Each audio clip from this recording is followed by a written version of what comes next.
élève le jeune garçon selon la voie qu'il doit suivre. Même lorsqu'il vieillira, il ne s'en détournera pas.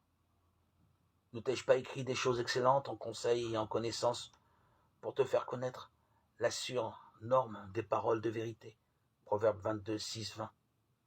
Notre siècle rejette de plus en plus l'idée que des normes générales puissent régir le comportement humain. On prône la liberté tout azimut.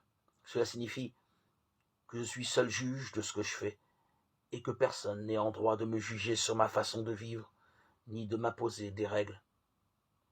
Cette idée s'accompagne du rejet de la foi chrétienne, comme de l'abandon des racines judéo-chrétiennes de notre société. Chacun pense ainsi se construire un bonheur à la carte. Mais est-ce le cas? Même avec la meilleure volonté, on peut se tromper.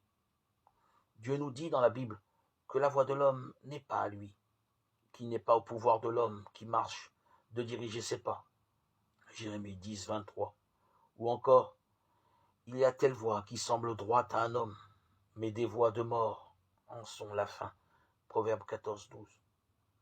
Ceux qui ont été arrêtés sur cette voie fatale par l'appel de Jésus-Christ par l'Évangile ont plus que jamais besoin des normes sûres, consignées dans la parole de Dieu, besoin de les connaître et de s'y conformer. Ce n'est pas facile, car c'est aller à contre-courant de la société qui nous entoure, mais la bénédiction de l'Éternel est ce qui enrichit. Proverbe 10, 22.